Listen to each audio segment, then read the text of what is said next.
ఇరాన్పై చేపట్టిన operation epic puree మరింత ఉధృతంగా కొనసాగుతుందని, ఈ సైనిక చర్య మరో 4 నుంచి 5 వారాల పాటు కొనసాగే అవకాశముందని అమెరికా అధ్యక్షుడు డొనాల్డ్ ట్రంప్ స్పష్టం చేశారు. గతంలో తనపై జరిగిన 2 హత్యాయత్నాల వెనుక ఇరాన్ సుప్రీం లీడర్ ఖమేనీ ప్రోద్బలం ఉందని, అందుకే తాను మొదటి ప్రయత్నంలోనే అతడి కథ కంచికి చేర్చానని ట్రంప్ సంచలన వ్యాఖ్యలు చేశారు. నన్ను పట్టుకోకముందే నేనే అతన్ని పట్టుకున్నాను అంటూ ఖమేనీ మృతిని ఉద్దేశించి ఆయన వ్యాఖ్యానించారు. ఈ ఆపరేషన్ అత్యంత క్లిష్టమైనదైనప్పటికీ ఇరాన్ అణ్వాయుధ సామర్థ్యాన్ని తుడిచిపెట్టడమే తమ ప్రధాన లక్ష్యమని ఆయన పునరుద్ఘాటించారు. యుద్ధ తీవ్రతను ఇదే స్థాయిలో కొనసాగించడం ఇజ్రాయెల్, అమెరికా దళాలకు ఏమాత్రం కష్టం కాదని, తమ లక్ష్యాలని నెరవేరే వరకు దాడులు ఆగవని ఆయన హెచ్చరించారు. చర్చల కోసం దౌత్య మార్గాలు తెరిచే ఉన్నాయని చెబుతూనే ప్రస్తుత పరిస్థితుల్లో అవి సాధ్యమవుతాయో లేదో చెప్పలేమని ట్రంప్ పేర్కొన్నారు.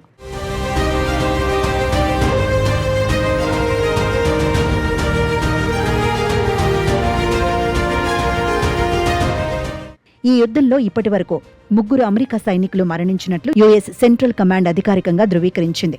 తమ సైనికుల ప్రాణ త్యాగానికి తప్పకుండా ప్రతీకారం తీర్చుకుంటామని, అయితే యుద్ధం ముగిసేలోపు మరింతమంది సైనికులు మరణించే అవకాశం ఉందని ట్రంప్ ముందే అంగీకరించారు. ఇరాన్ వైపు ఇప్పటి వరకు సుమారు 200 మంది మరణించారని, అందులో ఖమేనీతో పాటు పలువురు సీనియర్ మిలిటరీ కమాండర్లు మరియు రాజకీయ ప్రముఖులు ఉన్నారని సమాచారం అందుతోంది. ఈ నేపథ్యంలో ఇరాన్ రెవల్యూషనరీ గార్డ్స్ మిలిటరీ దళాలకు ట్రంప్ ఒక కీలక ఆఫర్ ఇచ్చారు.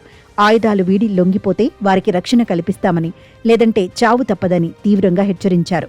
ఇరాన్ ప్రజలు ఈ అవకాశాన్ని వాడుకొని స్వేచ్ఛను పొందాలని ఆయన పిలుపునిచ్చారు. ప్రస్తుతం ప్రపంచం అత్యంత క్లిష్టమైన, భయంకరమైన మిలిటరీ దాడులను చూస్తోందని, ఇరాన్ దీర్ఘశ్రేణి అణ్వాయుధాలను కలిగి ఉండటం అమెరికా భద్రతకు పెనుముప్పు అని ఆయన వివరించారు.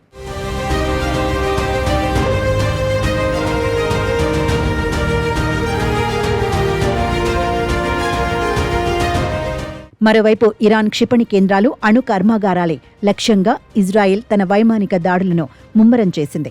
టెహరాన్ వీధుల్లో యుద్ధ ట్యాంకులు, క్షిపణి వాహనాల కదలికలు పెరగడంతో స్థానిక ప్రజలు ప్రాణభయంతో అల్లాడిపోతున్నారు. ఇరాన్ తాత్కాలిక నాయకత్వం ఈ దాడులను ఎదుర్కోవడానికి సిద్ధమవుతున్నట్లు తెలుస్తున్న అమెరికా సాంకేతికత, ఇజ్రాయెల్ గూఢాచారి వ్యవస్థ ముందు వారు బలహీనపడుతున్నట్లు విశ్లేషకులు భావిస్తున్నారు. ఈ యుద్ధం వల్ల అంతర్జాతీయ చమురు ధరలు పెరిగే అవకాశం ఉండటంతో ప్రపంచ దేశాలు ఆందోళన చెందుతున్నాయి. ట్రంప్ ప్రకటనతో పశ్చిమాసియాలో భౌగోళిక రాజకీయ పరిస్థితులు వేగంగా మారిపోతున్నాయి. అమెరికా మద్దతుతో ఇజ్రాయెల్ జరుపుతున్న ఈ దాడులు ఇరాన్ పాలనను కూల్చివేస్తాయా లేక మరో సుదీర్ఘ యుద్ధానికి దారితీస్తాయా అనేది ఇప్పుడు $1 మిలియన్ ప్రశ్నగా మారింది. మొత్తం మీద 5 వారాల గడువు విధించడంతో రాబోయే రోజులు ఇరాన్ చరిత్రలో అత్యంత కీలకమైనవిగా మారనున్నాయి.